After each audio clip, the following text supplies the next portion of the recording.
Well, good evening and welcome to Hull and Back podcast here on Humber Wave Radio and on the To Hull and Back podcast. This is Tiger Talk, and my background isn't going off for some reason. Why is my background going off? Does anybody know? I don't. I can tell you that for nothing. Let's see if I can get it to work now. No, can I not think? It's going to be a good show. I can tell that already. What we're going to do with this, let's play this advert from our sponsors, the carmusgo.co.uk, while I sort this background out. Looking to buy or sell your next car or van? At thecarmustgo.co.uk, we make it easy. We are proud to be your trusted local Hull business with 5-star Google reviews from happy customers across East Yorkshire. We buy and sell quality cars and vans, all with a full mechanical check, MOT and warranty included. So call in and see us today at Rugby Street in Hull, or visit us online at thecarmustgo.co.uk. We buy, we sell cars and vans. Thanks to the carmusgo.co.uk for being our sponsor this season. And I've more or less got us sorted out. I can actually see us at the moment, which is a good thing. If we do, no, that's not the right one, Adey. We want that one back. And then we need the background, which is that one there. I think we've sorted it. There we go. We're on the right background. We're on the right things. It's a pre-record tonight, people, and it's all gone wrong from the start, which must mean I'm in control of it. Evening to you, Paul. Evening, Adey. Evening to you, James. Good evening. And evening to you, Jan. Evening, Adey. Good to see you all. And a good 4 games for the Tigers is what I was going to say from the start tonight. 10 points from 4 games. Would have took that, Paul, wouldn't we?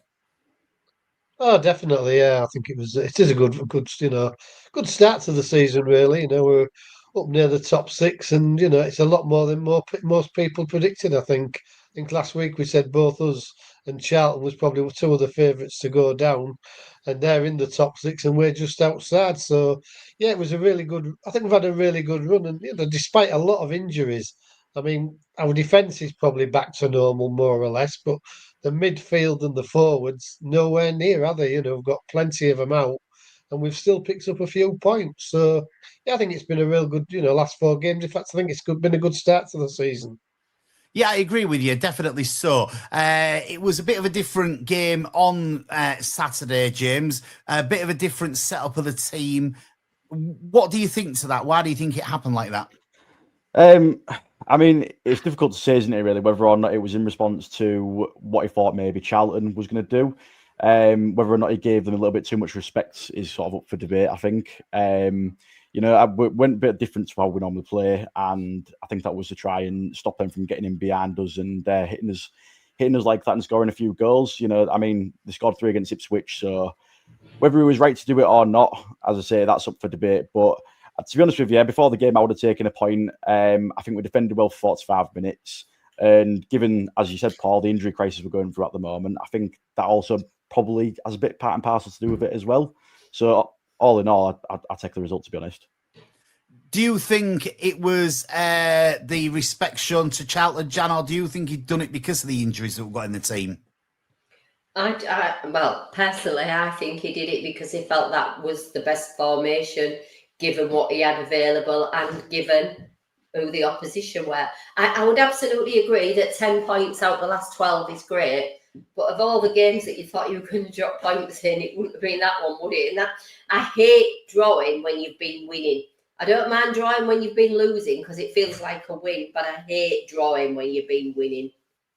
It was a shame to concede a goal as late on as we did on Saturday, but we've done that to other teams this season. And you know yourself, don't you, when you get that last goal in the last few minutes in stoppage time and you've got either a draw or a win from it, it's a really big feeling for the team that's got the draw or the win, and the team that's been leading for much of the game, they end up being a little bit deflated by it. And the team looks really tired, I would say, at the final whistle, and not just the Hull City team. I think the Charlton team as well, Paul. Yeah, I think Mike discussed it, didn't he, on Saturday, this 3 games in a week. I mean, you'd think they could do it, but I think with both teams winning 2, I think they both come with we don't want to lose attitude, to be quite honest. I mean, the first 45 minutes, it was nothing to shout home about. They had a couple of chances early on, but it was, forgettable. Then we scored early in the second half. And I'd like to have gone on to try and get a second goal, but I think there was sort of thinking, well, if we get 3 points today, it's a massive boost because I think probably they thought if we get a point, they'll be happy. And then we did concede a late goal, which is disappointing. But I think, to be honest, a draw was a fair result over the full 90 minutes. I don't think either team did enough to win the game. I think, they both was quite happy with the draw. And as you say, they looked tired out. And, it's probably some of them maybe injured or coming back from injury, not playing the full 90 minutes very regular. The disappointment was losing Miller. But, a bit like the Balumi thing. He played 100 minutes on the Tuesday, didn't he? And he's ended up pulling a hamstring or something like that. I don't exactly know what he's got, but he looks as though he's going to be out a few weeks, a bit like Balumi has. And that was always the problem. I mean, Rodri's had it at Man City. He's come back and he's got an injury. Seems a regular thing with these injuries that they get another injury from a different part of the body and are out for a little bit longer. So, I had disappointed with the point. In fact, if we get 3 points out the next 3 games, I won't be disappointed because I think at the moment we're struggling with injuries. We need to get over the next few games and get some of our players back because, as I say, the midfield has been decimated and so has the forward line. We're really struggling. I mean, Joseph puts a shift in, but he's not a centre forward in my eyes. He puts a lot of effort in, but he isn't a centre forward. You need somebody up there to hold the ball up, and it just isn't his game. And so, want McBurney back. I don't know if Destan would be a good replacement, but we're really struggling at the moment. So I think, I'm not unhappy with the position we're in. If we get another 3 points out the next 3 games, I won't be unhappy at all. I'd like more, but I certainly won't be unhappy because I think at the moment we're really struggling with injuries. It's part and parcel of football, I suppose, but we've been really badly hit from, midfield upwards. We haven't got many players available who are experienced and probably doing a good job. So we're going to struggle, I think, in the next 3 games, unless we do get 1 or 2 back. Is it anybody's fault, James, the Miller thing, or is it just one of them things? I think it's so common with cruciate ligament injuries because they rebuild the cruciate ligament with a tendon from your hamstring. So that's the most common injury you can get when you're returning from that type of injury. It's not really anyone's fault, as I say. It's not a coincidence that it's happened to both our wingers who've gone through the same sort of surgery. And to be honest with you, when Matazzo comes back, there's probably a very high likelihood it happens to him as well. So, no one's fault, but at the end of the day, we've just got to take the... I don't know what the phrase I was going to use there was, but it is what it is. At the end of the day, we've got to accept it, and hopefully having Ndala back into the team will fill a little bit of a gap there on the wing. Yeah, I think it's a bit of a strange one. The obviously he set us up with a 5-3-2 sort of thing, 5-3-1-1 probably on Saturday.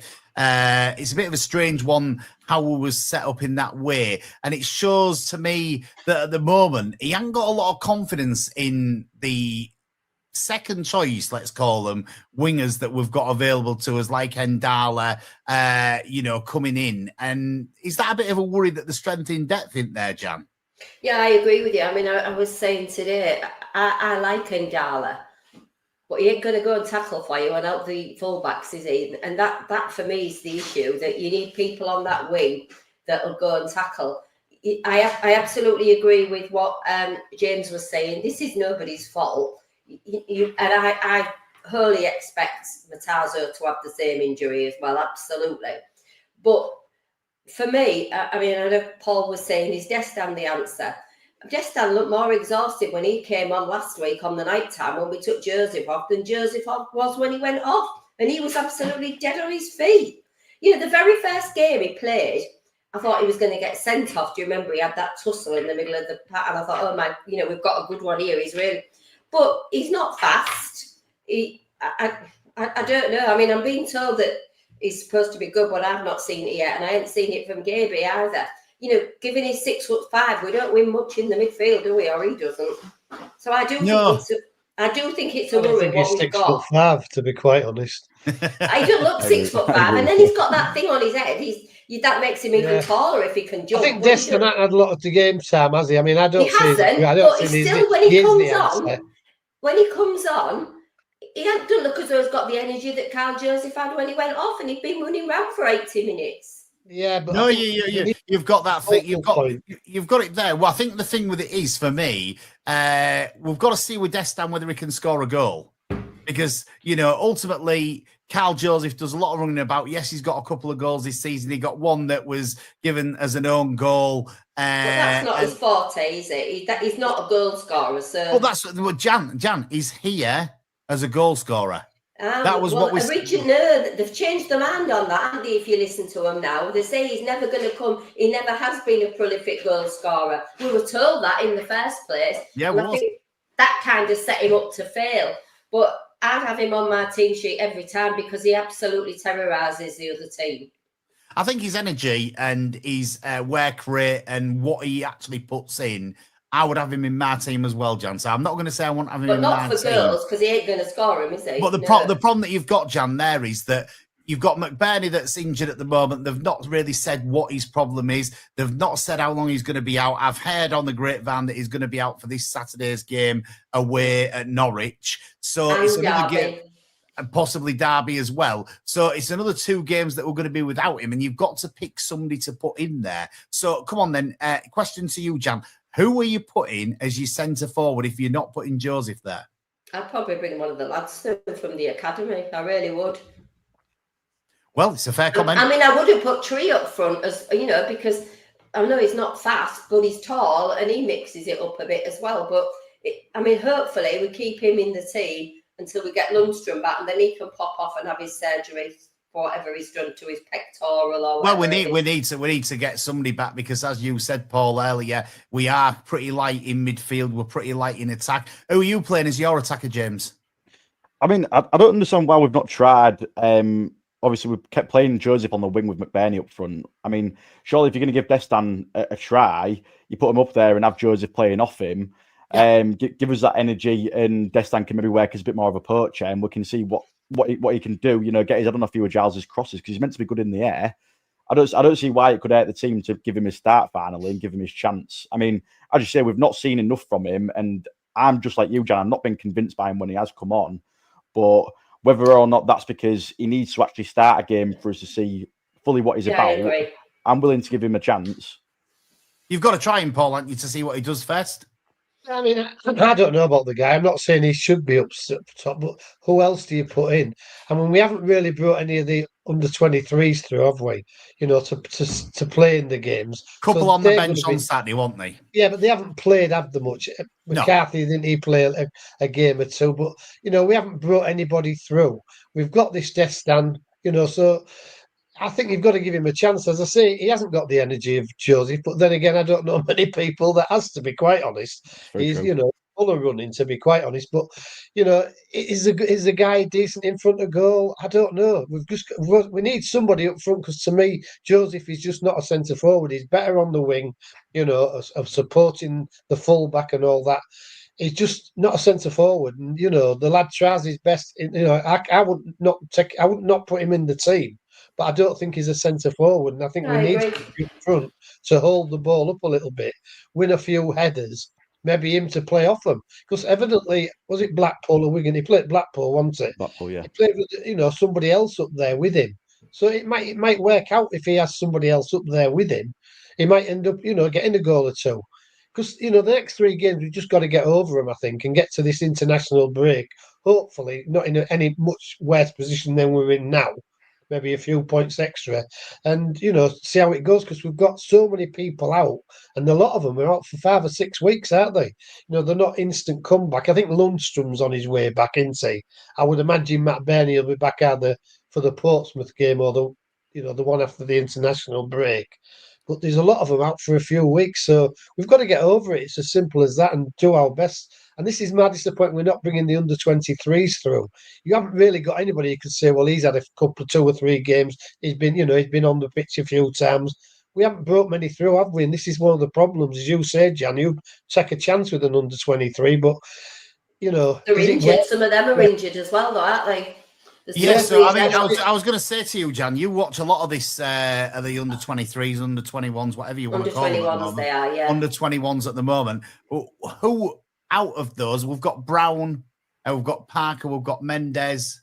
Out of those, Well, who would the you? ones he had on the bench on Saturday, they always look well. I can't pronounce his name. It begins with something or other. So that's Shehu. Yeah, he's generally the captain. Yeah, but the attacking midfielder. What about, is it Tinsdale? He's the one that's injured. Yeah, he's out injured. But I mean, the other one, but he's an under 18, isn't he? Jackie Elker, he knocks the goals in for I think he's an under 18, isn't he? Yes. But I mean, would you go down that low? Probably not. I mean, it's a massive leap, isn't it? But they play with so much energy, and they all go in for a tackle. They're all sort of very much in the Kyle Joseph mould of the way they play it. They've got some cracking lads coming through, but he never plays the same team twice. And then again, some of them have gone out on loan as well, haven't they? Yes, Sellers Fleming's out at Scunthorpe at the moment. Zane Myers is out at Scarborough. Rocco Coyle out at Boston at the moment. Harry Revels out at Salisbury FC, and Stan Hewitt at Bridlington Town. So we have got a fair few of those out on loan. Ashby's been in hospital. I presume he's on the road to recovery. So he hasn't played the last 2 or 3 games for the under-21s. But there are some good larkers in there, but whether they're ready to come through. But if we've got nothing else, what have we to lose? I genuinely would be really disappointed with 3 points for the next 3 games, though, Paul, when you think who we're playing. I mean, it's a crisis, that's all. I think, 2 of them's away from home. Norwich, Norwich, and I'll be one. It's a banana skin, that, isn't it? Yeah, and they're one of them teams we don't do well against, and they're probably most people's who would be favourites to win near the top 6 at the beginning of the season. And they're having a bad run, and you can guarantee as soon as the team have a bad run, they come up against Hull City, that bad run ends usually. Yeah. I was glad Sheffield United got rid of their bad run before they came to us. So that's my worry. And then Derby, that'll be a hard game. And Portsmouth, they're not going to be, well, there shouldn't be any easy games in the league, to be fair. So I won't be disappointed. I'd like more points, but I won't be ultra disappointed because I think we're in a good position. And as we get back after the international break and get 2 or 3 players back, to me, then we kick on a little bit more and gradually get the other players back into the new year and, maybe make a fist of it then. I am too disappointed with the start of the season, so I could accept 3 points out of the next 3 games. I don't want 3, I want 9, but I'm being Norwich are going to do something at some point, aren't they? They're going to beat somebody at some point. They can't carry on like they are doing, and it is just Hull City in it for that to be a loss at Norwich when they've lost so many games. So I can see that happening. It's a 12:30 kickoff. It's a horrible place to go to. So it is really, really difficult. It's a nice place. It's a horrible journey. Nice place, horrible journey. That's the right. But we're sorry we can't comment tonight. We are recorded tonight. We're not live. We will be back live again next week. So we'll be talking about that game that we've got at Derby County on the Tuesday, as well as the game that we've got on Saturday against Norwich. So both of those games we will be discussing the results on Tiger Talk here on Humberwave Radio until the back podcast next Wednesday at 7 o'clock. It's just a difficult one to say at the moment, and it's difficult to try and fit everything together. And there's some good things that have come on of the transfer embargo, and there's some things that we look just a little bit like that have probably not. Is it embargo? Restriction? That's the word I've got to use. Sorry, somebody will shout at me. It's a transfer restriction that we're under. So there's some good things on this transfer restriction because I think we've made some really good signings, and then there's some things that cause you some problems, like the strength in depth that we've currently got, and some of the players that we would have had in if we haven't been under this restriction. We might have been able to do a bit more. We've not seen anything really of a few of these players. Harry Vaughan's one that springs to mind a little bit. He's injured, isn't he? Is he injured as well? Yeah. Wow. Casey Palmer's injured because he'd be one you'd think. I mean, Palmer, I don't know whether he's injured or whether there's something injured in that from as you say, injured. Yes, it's funnily enough, it's an 8-week or 10-week injury. His man not be on it very well anyway with his hassle in Jamaica with his hurricane. I think he's got family out there, hasn't he? So even if he was fit, I don't know if his head would be on it too much. You don't know what's going on there, do you? And family means a lot to people, doesn't it? Of So course it does, and I family don't should know. come first all the time, Paul. Yeah, yeah. That is we forget that, and I say that regular on Tiger Talk and on other mediums that I think sometimes as football fans we forget that footballers are human. And we forget that they have things going on behind the scenes. I was a little bit surprised to see that Miller was actually there. And me and Jan had a little bit of banter in Tigers Trust Arena because his wife had the baby on the Friday and then he's playing on the Saturday. And Jan says to me, yeah, he don't give birth and all this. I said, no, but I said, if it was out like mine, he'd be like me, white as a sheet when she's giving birth. So we did have a bit of banter, didn't we, Jan?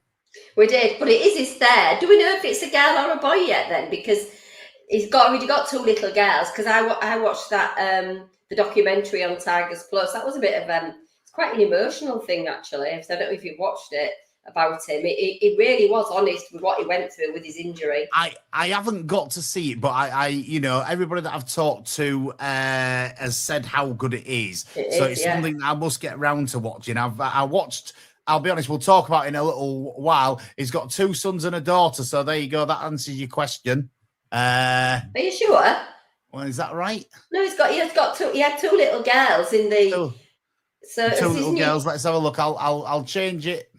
Liam Miller's children. Is it going to tell? I'll find out for you and I'll let you know. But I watched the one thing that I wanted to discuss tonight. I watched the Meet the Owner, Johnny Ligella on Friday night. I didn't get to go to the live event, but I watched it on the catch-up service, and I thought it was all right, to be honest. I thought it was one of the better meetings that he did. I don't know if any of you have got to watch it yet.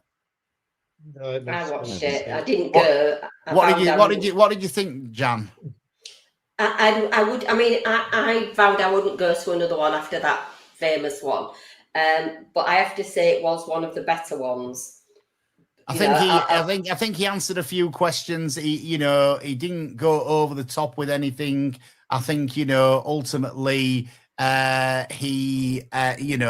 it was quite good, actually. I was quite impressed with it for them sort of meetings. We've been to a few that have been a little bit of a car crash event, so I was quite impressed. We watched it and we thought it was one of the better ones. I agree. Is that because we're doing okay? Do you think? It could be that. I mean, that obviously helps him in a way, and it'll help him to keep the fans on side, I suppose, because we're doing all right. And it was one of them. It was a hastily called, wasn't it? Press meeting with the owner. It was a hastily called one, and you only had a couple of days to get the tickets. And it was what I thought. As he just stayed over from the Tuesday night game, he thought, well, I'm staying over. We might as well do something on the Friday night. Let's get everybody round and we'll have a bit of a talk to him. And that seems like what it was to be. And probably because the team are doing well, he thought now was the best time to do it. And I'm going to get the least hassle, James. Yeah, from what I heard of the questions, anyways, it was quite a few of them. So one of my friends had actually been he took a few fans out for a meal a couple of weeks ago, and a lot of the things that he mentioned, I think in the Q&A, I'd mentioned to one of my friends, and I didn't want to sort of say them publicly without it being public knowledge. But I mean, especially sort of the Joffy, how desperately he wanted to come back to City, took a pay cut. A substantial pay cut to come back to the club because he likes it so much here. Obviously, his wages went up so much with Leeds' promotion, the clause he had in his contract. There was something that he'd mentioned about. He actually showed one of my friends this email he'd had. The email that supposedly got us in trouble with the EFL. Yeah, I saw your friend talking on the video. To be fair, I don't know if it might have been him. I mean, if it wasn't him, then it was somebody that he'd shown the email to that he was talking to in the audience on Friday, and he did say that he'd shown him the email, and he asked him what he'd seen in that email and stuff like that. Oh well, it might have been someone else then, but from what I'd heard, it was something about Adrian didn't know about a certain time limit you had in order to pay certain fees, which is how basically the finances got leaked to someone, and that's how we got in trouble.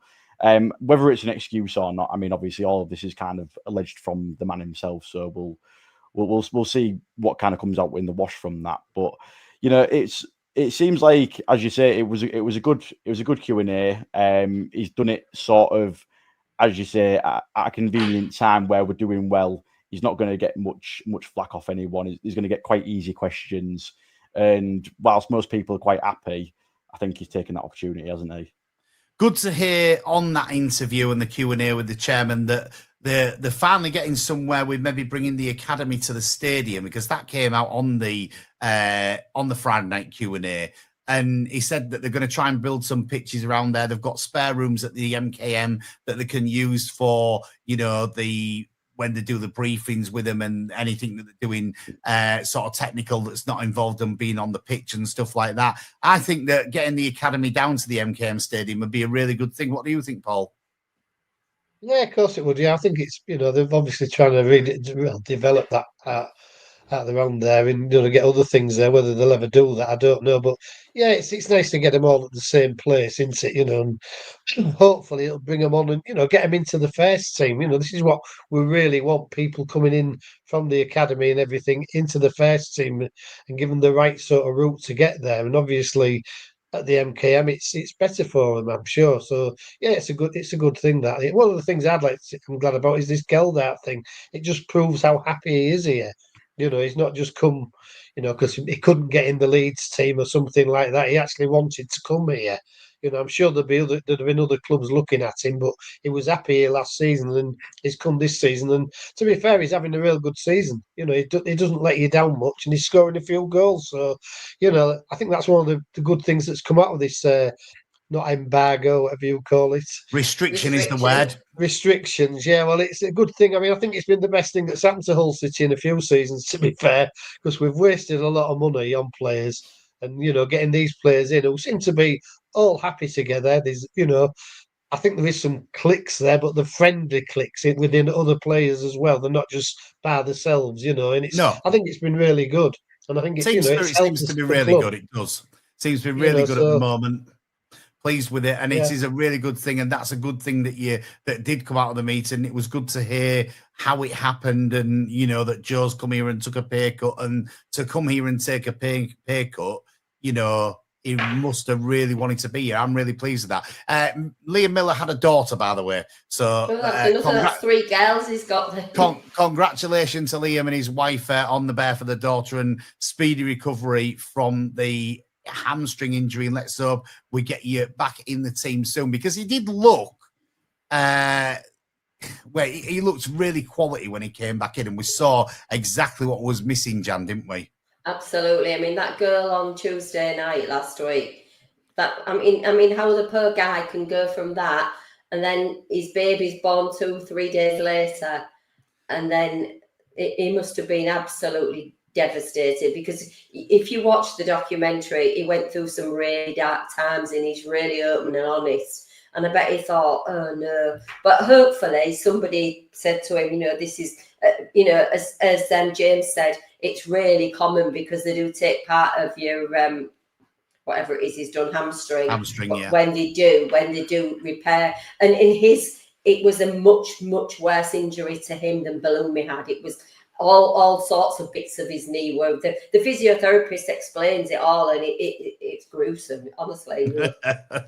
Not something you want to wear when you're watching your. Well, you're hearing it's probably all right. If you had to see it, all right, it won't be being very nice. But yeah, no. I'd probably be. I mean, as bad as it is for us and Hull City as a club, it'll probably be good that Balumi got his injury as the hamstring as well, and he can sort of maybe talk to Liam, and they can both nurse each other through it, and they could obviously talk to Matazo when he comes back, and try and give him some tips to try and help him through it as well. We've got 3 players there that would probably start in most championship teams that, again, we haven't got in the starting 11. So to be, as you said, Paul, where we are at the moment, with how many points we've got on the board and all that, we can't really grumble this season, can we? We are really joint 6 with Charlton. It's just goal difference that's keeping us in 8th position. If anybody has said you're being 8th in nearly November, it will be November by the time we play our next game. So in November, you'll be 8th in the league. You'd have took it at the beginning of the season, James, wouldn't you? I'd have snapped your hand off, honestly. Yeah, absolutely. I really would have done. I mean, I think all of us are in the same boat where we're thinking we don't really know how this season's going. I think we all had a bit of a feeling where, we're going to be underestimated. I think maybe we said this on the first podcast after we'd drawn against Coventry, and we was going to surprise a few teams. But at the end of the day, we could score goals, which is something we sorely lacked last year. We're winning at home, so that means teams aren't just going to turn up at our stadium this year thinking, "Oh, we're only playing. We'll go there, take the 3 points, and be home in time for tea." It's a much That was last season, James, wasn't it? Yeah, it's a much different atmosphere this season. The fans are excited to go back to the stadium, and it's night and day compared to last season. And as I said at the start, I would have snapped your hand off for where we are at the moment. And I think that the team spirit that we've been talking about as well, the grit in this team, the fight every single man has got on the pitch. And not only that, but what I've really, really liked is the rebirth, in my mind, of Regan Slater. I mean, I'll throw Louis Coyle in there as well because he's been really good this season as well. And I mean, props, Jarlo as well. The players, all these players that at the end of the day, there was a lot of people calling for him some people calling for him to leave the club in the summer, thinking of him as spare parts or as League One players, or Jarlo being one of the highest earners at the club. Obviously, when you're not producing, you're going to be under a lot of scrutiny. But at the end of the day, I've got to take my hat off to the manager for what he's done with these players, where he's rejuvenated them, and they look completely different players, full of confidence this year. And I'm glad.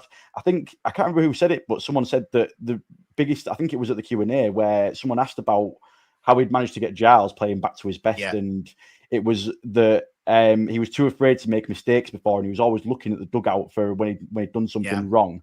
And Sergei's now given him the license to make those mistakes, which has allowed him to regain his confidence and play so well again. You'll hear from Ryan Giles on this week's press conference, because it's Sergei and Ryan that are doing the press conference this Thursday for the club. So it'll be interesting to hear what he has to say and see how he's feeling this season. We'll get to find out probably late on Thursday, maybe early on Friday, if not, what he has to say. It'd be interesting to listen to. I'm looking forward to listening to Ryan and seeing, what has changed for him, because I'm sure that not having to look at the bench and worry about making mistakes is one thing of it. It'd be interesting to see what Sergei's done different with him, because I think Sergei's done a few different things with a few players, and you can see that they've come on, this season under him. Carl Joseph's one of them. I think last season he did a lot of running, but he didn't do a lot of closing down. He didn't do the right things in the right places. This season, for me, Carl Joseph, even though he's only got a couple of goals to his name, he has come on this season, and he looks a better player than he did last season. So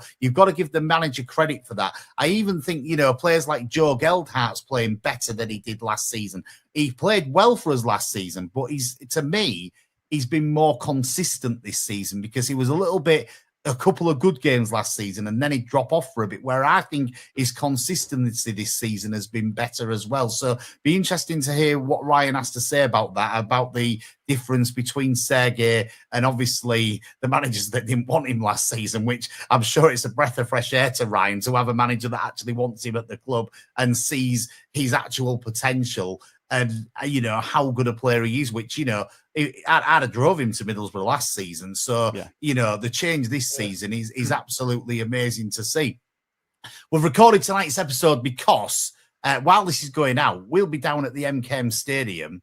Are you going, James? Yes, I have. Oh, wait, no, to Norwich.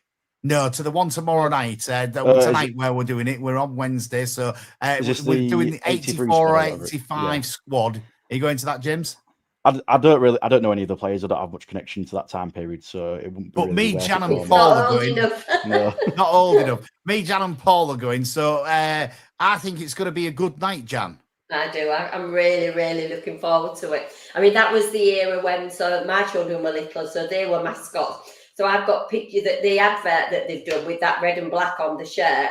I've got pictures of our oldest as the mascot with Billy Whitehurst and Steve McLaren in that kit, and Gareth Roberts. Yeah, really looking forward to tomorrow night.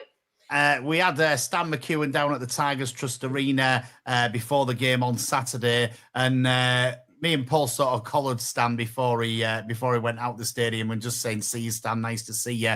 And he said, "Are you coming on there Wednesday, lads?" And we said, "Yeah, we are." So he told us a little story which we're not going to tell you tonight. If you're going tomorrow, if you're going tonight, even you'll hear it, and it's a really good story that he told us, Paul, wasn't it? About the handbag. Yeah, excellent. Yeah. About the handbag, Jan. Yeah. Yes.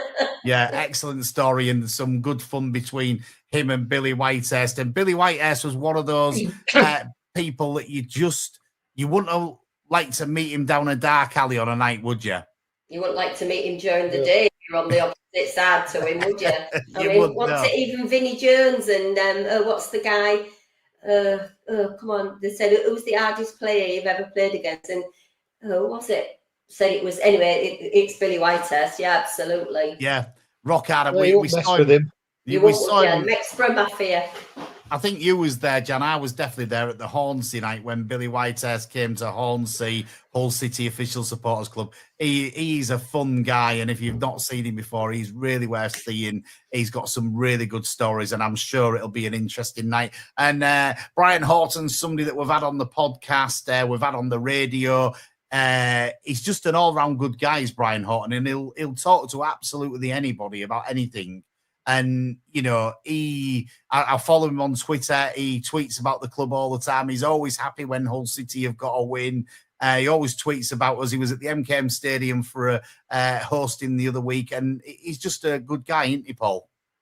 Yeah, very good. Yeah, I see we had him on Saga Pop, didn't we? Yes. So I think twice, didn't we? And he's a real nice fella. Yeah. In fact, he answers you on Twitter as well. If you get in a conversation with him, he engages with you and everything. He's just a genuinely nice bloke. Well, I just messaged him, Dan, to see if he'd come on. Sporting Club are having a night out in January, and he's the guest speaker.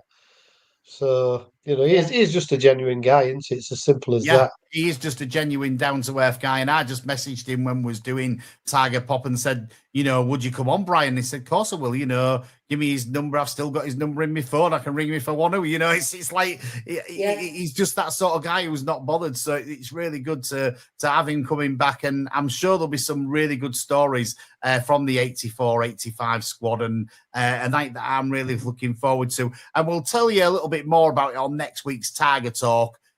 Here on Humble Wave Radio and on Hull and Back podcast. We'll tell you the stories that we're allowed to tell you. There may be some that we can't broadcast on the radio, because that usually happens at these sort of deals. I've definitely had quite a few that we couldn't broadcast, Jan.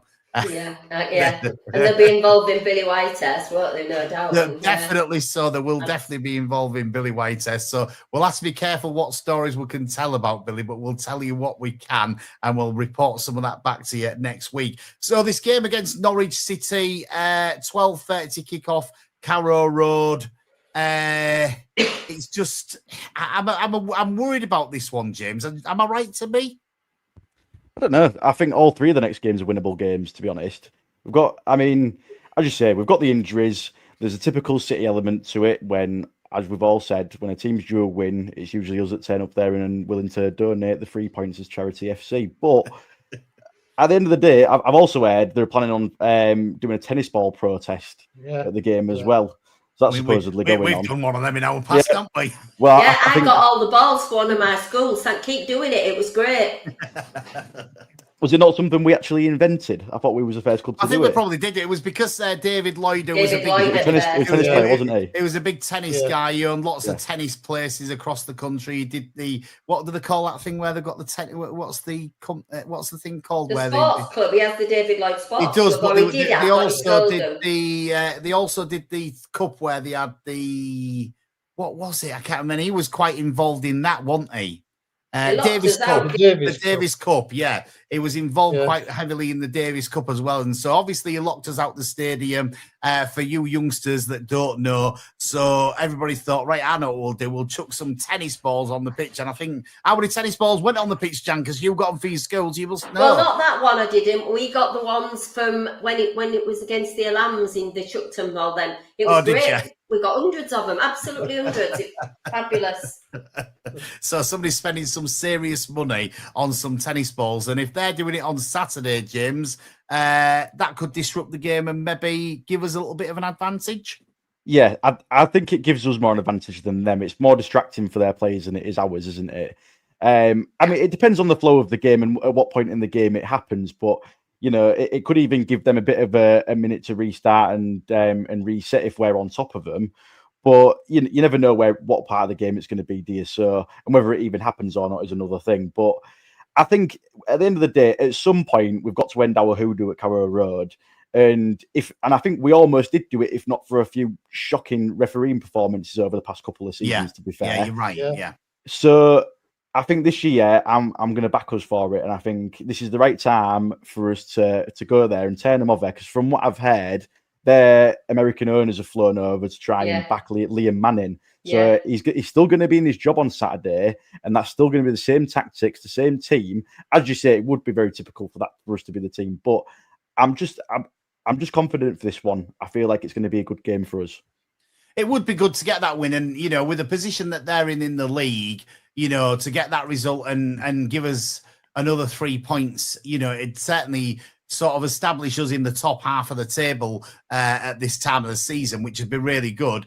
Obviously, they're in second to bottom. Sheff Wednesday got in them points deducted, has put them bottom of the league. Norwich on 8 points from 12 games. They've got 5 losses in the row. It bodes well, but maybe don't bode well, Paul. Well, as James said, we are quite handy at giving teams the 3 points when they're struggling a little bit.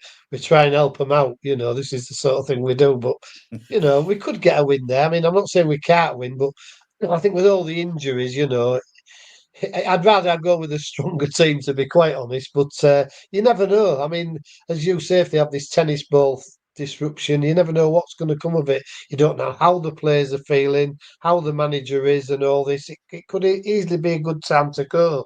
But as I say, we are a bit charitable at Hull City, aren't we, with teams who need points and haven't won away or haven't won at home.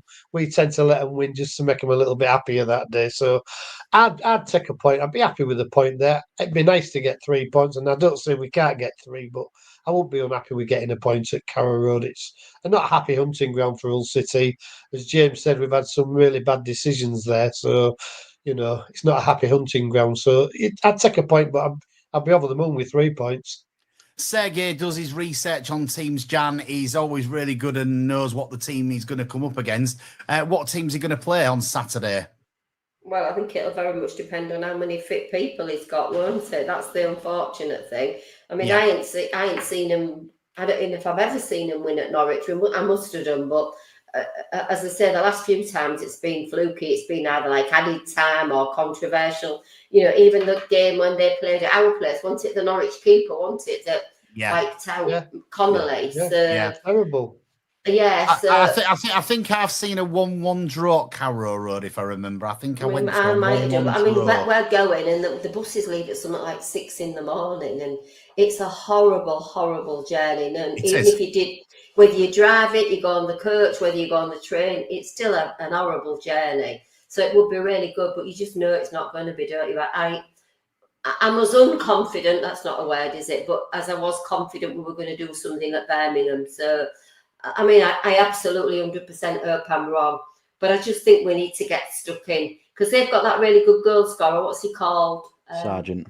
Let's hope he's not on fire. He's been demoted recently. He's not getting very good delivery at the moment. So is he a private? Good. Well, yeah. Well, let's hope that they, because I did read today that although we keep going on about our injuries, we're not the only ones that are suffering. So let's hope some other teams have got a few out as well. But if we do win, I don't want to be thinking 3 points is enough, Paul. I want more from Derby and Portsmouth. Yeah, well, I think we all would. Yeah. There's some choices in the team for me. The first choice is, does he go with a 5 at the back again, or does he change it to a back 4? Well, I'd change it back to a 4, to be honest. I agree. So everybody's nodding on that. Yeah. My next question is, are you playing Coyle or are you playing Drame? Coyle every day for me. Yeah. Every day of the week. There we go. He wasn't very good the other day. He wasn't very good at all. He'll probably disagree with us just because he can. People could disagree with us, and they're entitled. That's what it's all about. Football. It's all about opinions. Obviously, there are a couple of the choices. I think that you're going to start with Ajayi and Hughes at centre back, aren't you? Yeah. Don't all speak at once. Try and pull me out when I'm coughing, but yeah. And then obviously then it goes to the midfield, where we're probably lightest at the moment. Amir and Slater have to start. Yeah, 100%. Yeah. And then you've got a choice, haven't you? Because obviously we know from listening that Crooks is carrying a bit of an injury. As you said, Jan, Garby's not really done it for me. Not for me either. Well, I would be tempted to put Joseph on one wing, and what's his name? The other kid, the young kid. Man City. What we're thinking about. Man City kid. And Oh, yeah. Ndala. I'd put him on the other wing with Destan in the middle and Geldat behind, in the sort of. I'd have while we've got Crooks, I'd have him playing. I just think Crooks is available, but I think I don't know if he's 100% certain to play, is he? We need the physicality. Otherwise, that's my issue with Ndala. I think and don't get me wrong, he reminds me of Kamara, but he doesn't, if you know what I mean, in terms of he don't like a tackle. And I don't want Akintola anywhere near it either. If we can play Crooks, I don't know if Crooks is available, is he? I think Akintola back on the weekend. Is Akintola back on the weekend? I thought they said that they would try and keep Crooks fit enough to play till Lundstrom came back, and then he'd go off. International break, I think, is when he's having his operation, isn't he, Crooks, on the international break, and you're hoping that Lundstrom's back after the international break. But that still leaves us really light in midfield, doesn't it? I've not been impressed with Giabi yet. He's got to do something for me to get, my thinking in a different way. Palmer's obviously never coming back again. He's going out in January, wherever he's going. He's got an injury at the moment.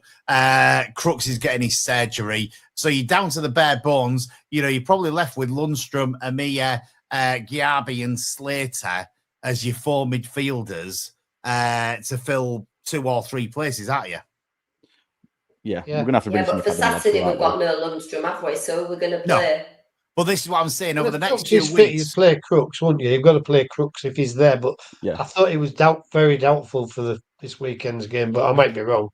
But if he's not playing, I would play that team: Joseph and Darla and.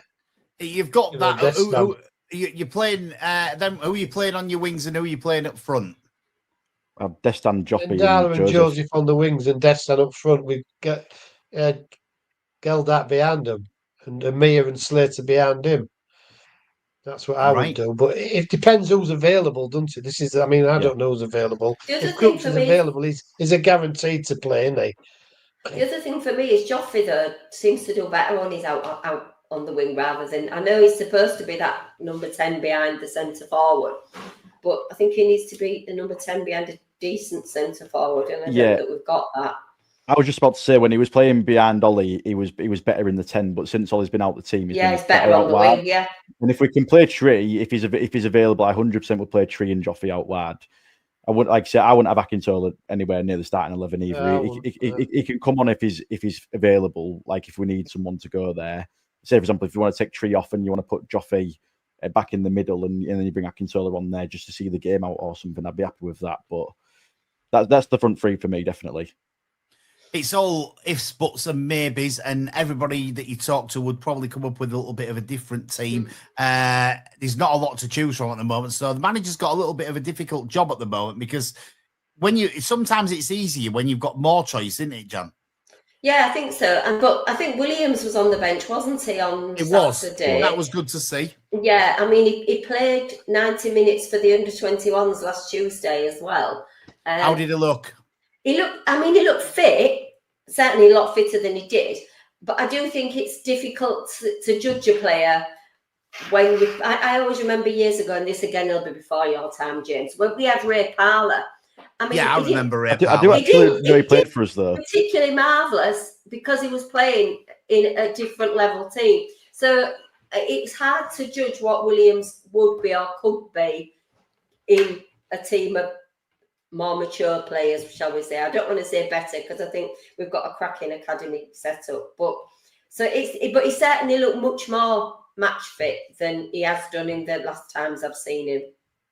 He's not going to come in and take anybody's place at the moment, though, is he? You're Not not to going to start, absolutely. You're not going to force Giles out unless he's got an injury. And you're not going to force Coyle out, and he's, Drame is going to be before him in the pecking order anyway, isn't he? So, but to he's get a a start, left back as well, isn't he? So I suppose I think he'll play either side, won't he?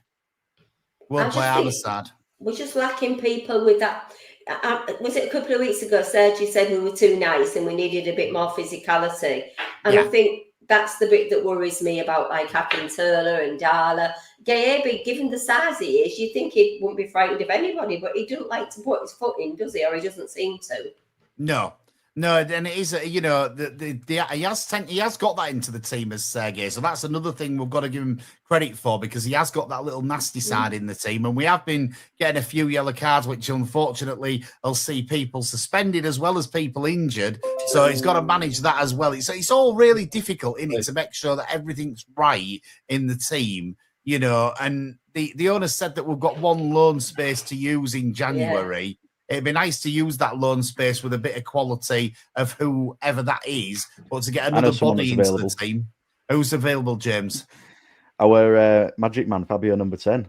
Yeah, well, that's what they're saying. That's what they're all saying, isn't it's getting rumoured, isn't it? Yeah. It's all getting rumoured that Carvalho, so he could be coming, but we can't pay a lot of money, James, because we haven't got that in our pot. We can't do that. So that's where the problem comes in. The owner said that he did have a conversation with him in the summer.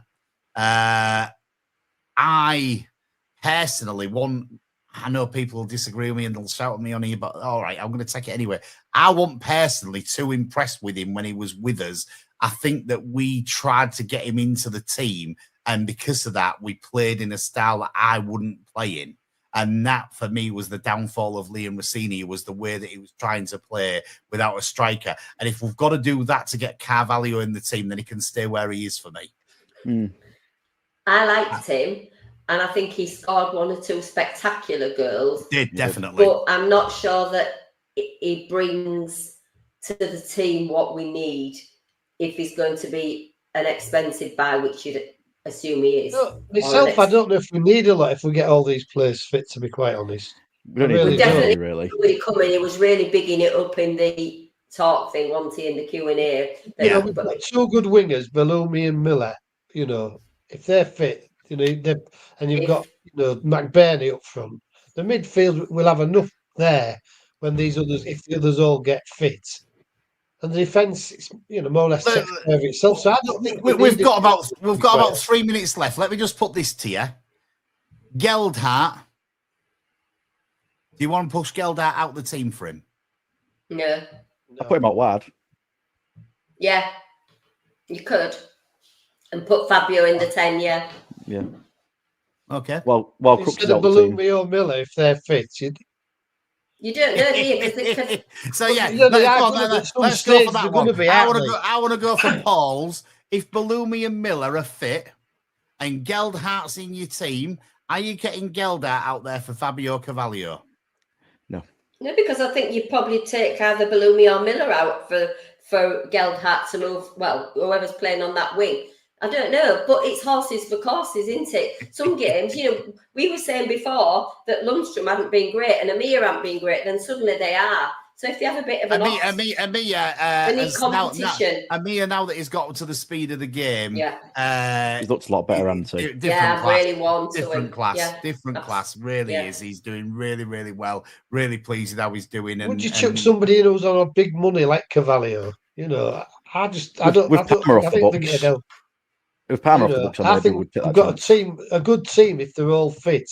Obviously, you need a bit of backup, but we've got a good team. You need competition. Joseph doesn't get anywhere near the team, does he? If you've got them two wide, you've got McBurney, you've got Geldhart, Isan Carvalho, Joseph won't get anywhere. No, he's not going to be anywhere. I don't know, because he's got the physicality. You're saying that you're bringing Carvalho in. Where is he going to play, Joseph? When is he going to play? Well, I don't know. Certain games are better than others, Joseph. You might not want as technical players on the pitch like Jan saying. You might want a bit of physicality and that energy in the team rather than having the skillfulness of both of those wingers. You could play one of them, but then you could have Joseph on the other wing to tire him out and, like say, run him ragged like he normally does do. and he can press really well as well, which, better than probably the other two wingers. It's a good Yeah, debate. you need competition. You need quality competition. Because what we're just saying now there is isn't competition for Miller or Bellumi, is he? Apart from his running about, he's not competition for him because he hasn't got their level of skill, has he? Not in terms of goal threat, but he has a different skill set to what they have. Though, isn't it? That's what you're playing forward. You're playing them as goal threats. You aren't playing them as defenders. You want them to be goal threats. Miller does plenty of running. Bellumi might not do as much, but Miller does quite a lot, to be fair to him. He was coming back the other day when he played that 100 minutes. He was coming back quite a lot to help out. So I ain't saying he's doing as much as Joseph, but the end product from Miller is a lot better than the end product from Joseph. Joseph is a lot more off the ball than any of the players. I've started something here that I've started too late in the show. I've started it far too late in the show. We can't carry on with this tonight because we're running out of time. But I'd love to see all your comments next week on the show when we're live. Tell us what you think. Would you have him back in January? Who would you put him in instead of? Who are you dropping? All these things, if everybody's fit. I love this little debate. And I'm going to carry it on to next week because I think that's the best thing we can do. It's all good fun. I've enjoyed it tonight. Thanks very much for coming on. Good to have you here, Paul. Thank you very much. Thanks for coming on, James. Cheers, Eddie. Sorry I was late to everybody. Thanks to you, Jan. Thanks. See you tomorrow night. See you tomorrow night. And this is our sponsor here. Looking to buy or sell your next car or van? At thecarmustgo.co.uk, we make it easy. We are proud to be your trusted local whole business with 5-star Google reviews from happy customers across East Yorkshire. We buy and sell quality cars and vans, all with a full mechanical check, MOT and warranty included. So call in and see us today at Rugby Street in Hull, or visit us online at thecarmustgo.co.uk. We buy, we sell cars and vans. Yeah, thanks to thecarmustgo.co.uk. We'll be back next Wednesday from 7 o'clock. Have a great week and up the Tigers.